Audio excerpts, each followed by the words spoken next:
अस्सलामुअलैकुम वरहमतुल्लाहि वबरकातुहू। इस वीडियो के अंदर फ्रेंड मैं आपको बताने वाला हूँ कि कुरान का पढ़ना ज़्यादा ज़रूरी है या दीन का सीखना ज़्यादा ज़रूरी है, इल्म का सीखना ज़्यादा ज़रूरी है। तो अगर आपने हमारे चैनल को सब्सक्राइब नहीं किया है तो और ऐसी वीडियोस के लिए चैनल को सब्सक्राइब कर लीजिएगा और वीडियो को लाइक शेयर ज़रूर कीजिए अगर आपको पसंद आती है। तो चलिए स्टार्ट करते हैं नाउ।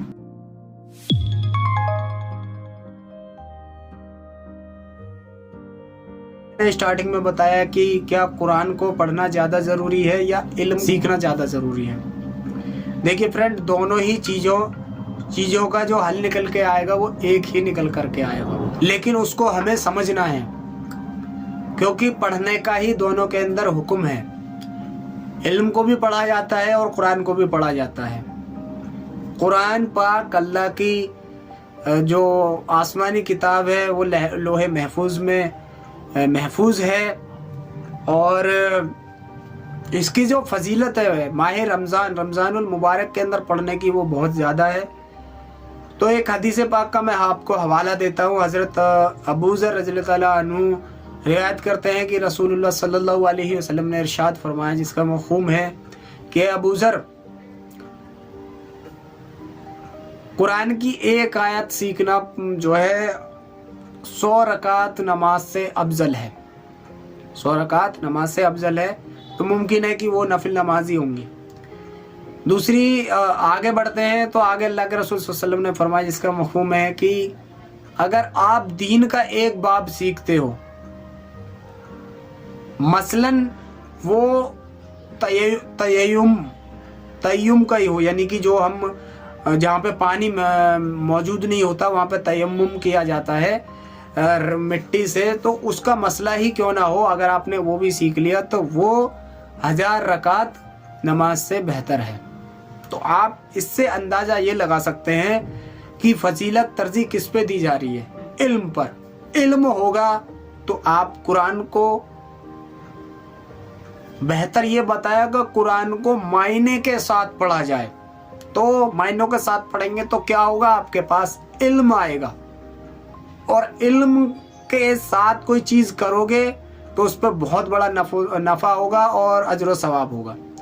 आप कुरान शरीफ पढ़ते हो लेकिन आपको कुरान शरीफ की फजीलत के बारे में नहीं पता, कुरान शरीफ के बारे में इल्म नहीं है, किस तरीके से पढ़ना चाहिए या इसकी क्या फजीलत है, क्या फ़राइज़ आए हैं इसके अंदर और क्या इसके अहकाम है, मतलब कि कुरान की जो इल्म वाली बातें हैं वो आपको नहीं पता। आप कुरान शरीफ तो माशाल्लाह पढ़ते हैं, उसका अजर सवाब आपको मिल जाएगा, लेकिन आप इल्म सीख करके उसको नहीं पढ़ते तो आपको उसकी जो महरूमी है वो कहीं ना कहीं आपको सताएगी और वो कहीं ना कहीं आपको एक ऐसी जगह लेकर के जाएगी कि वो कहते हैं ना कि आप दुनिया के अंदर प्योर चीज़ चाहते हैं, लेकिन जब प्योरिटी आपको नहीं पता होगी तो आप जो है बिना प्योरिटी के उसको प्योरिटी में ही शामिल कर देंगे। यानी जो कुरान को पढ़ने का जो हक है, उसकी जो नॉलेज है, उसका जो इल्म है, अगर वो आपके पास नहीं है, आप कुरान पढ़ेंगे तो सही माशाल्लाह उसको अजर सवाब मिलेगा, लेकिन उस दर्जे का नहीं मिलेगा जो कि आप इल्म हासिल करने के साथ पढ़ेंगे। अब आप इस चीज़ को समझ पा रहे होंगे मैं क्या कहना चाह रहा हूँ कि बेहतर तो ये है कि कुरान को मायनों के साथ पढ़ा जाए।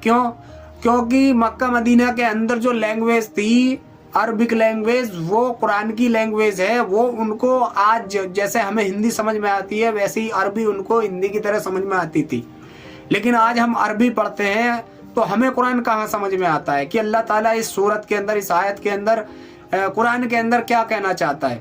पढ़ रहे हैं, बस पढ़ रहे हैं, नेकी सवाब तो मिलेगा, लेकिन जो चीज़ समझ में ही नहीं आ रही फिर फ़ायदा क्या। इंग्लिश पढ़ते हैं हम, इंग्लिश के अंदर CAT कैट पढ़ाया जाता है, लेकिन कैट के अगर हमें मायने ही नहीं पता होंगे तो हम क्या करेंगे, ये डॉग को भी कैट कहने लगेंगे, एलिफेंट को भी कैट कहने लगेंगे, क्योंकि उसकी जानकारी नॉलेज ही नहीं है। कैट की डेफिनेशन तो समझ में आनी चाहिए कि कैट कैसी होती है। एक कैट जंगली होती है, पालतू होती है, पूंछ होती है, भरी हुई होती है, दबी हुई होती है, पंजे होते हैं, कंजी होती हैं, ऐसी होती है, वैसी होती है, फिर उसकी पिक्चर दिखाई जाए। तो हदीस और कुरान के अंदर तो पिक्चर का चलो मैटर नहीं है, लेकिन यहाँ पिक्चर का मैटर है, तो इसलिए आपको ये चीज़ समझ में आ जाएगी। इसी तरीके से जब कुरान की जो फजीलत है वो आपको समझ में आ जाएगी जो कुरान पढ़ने का जो हक है वो आपको समझ में आ जाएगा, तो फिर मुझे उम्मीद है कि आप मायनों के साथ उसको पढ़ेंगे।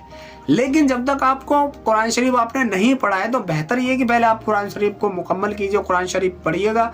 कुरान शरीफ पढ़ने के बाद नीयत ये होनी चाहिए कि हमें मायनों के साथ इसको पढ़ना है, हमें समझना है कि अल्लाह ताला इस आयत, इस सूरत, इस कुरान शरीफ के अंदर हम लोगों से क्या कहना चाहता है, ताकि जो है हमें अल्लाह की चीज़ों के बारे में, अल्लाह की बातों के बारे में, अल्लाह के हुक्म के बारे में, अल्लाह के रसूल सल्लल्लाहु अलैहि वसल्लम की हदीसों के बारे में, सारी चीज़ों के बारे में पता हो, और उस पर हम जो है हक और सच के साथ और यकीन के साथ उस पर ज़िंदगी बसर करें, ताकि हमारा नेकी सवाब बढ़े, यकीन बढ़े, और अल्लाह को राज़ी करने वाले अमाल 100% 100% जो है अल्लाह के यहाँ कबूल होने वाले बने।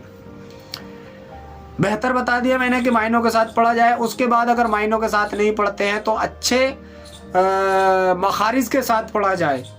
मखारिज यानी कि अलिफ कहाँ से निकालना है, बा कहाँ से निकालना है, ता कहाँ से निकालना है, सा कहाँ से निकालना है, जीम कहाँ से निकालना है, हा कहाँ से निकालना है, खा कहाँ से निकालना है, ये मखारिज किस तरीके से हमें निकालने हैं, किस तरीके से इनकी अदायगी करनी है। उसके साथ नाजरा पढ़ा जाए, हिफ्ज किया जाए। ये सारे की सारी चीज़ें जो आपको कहाँ से मिलेंगी, इल्म से मिलेंगी। सहाबा किराम रज़ियल्लाहु तआला अन्हु का हदीस पाक का मफ़हूम है, पहले हमने ईमान को सीखा, बाद में हमने कुरान को सीखा। तो इससे क्या पता चला कि उस पढ़ते तो साथ ही साथ थे, लेकिन ईमान सीखने के साथ जो उन्होंने कुरान को सीखा है तो उस पर जो वो मुकम्मल हो गए, यानी कि उन्होंने जो है पुख्ता हो गए कि हाँ भाई कुरान के बारे में ये चीज़ आ रही है तो अब इस नीयत से उसको पढ़ा जाएगा तो वो बात समझ में आएगी। उस पर अमाल करना यानी कि 100% 100% जो पूरा जो उस पर मामला यकीन के साथ जम जाता है।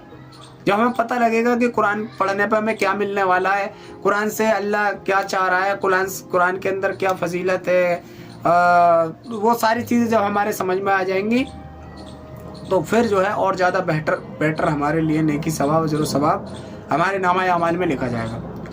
तो ये थी मैंने बता दिया आपको कि इल्म का सीखना 1000 रकातों से अफजल और कुरान की एक आयत सीखना 100 रकातों से अफजल, और दोनों ही सीखना तो फिर आप समझ लीजिए कि कितना बढ़िया बन जाता है। 1000 और 100 कितने हो गए, 1100।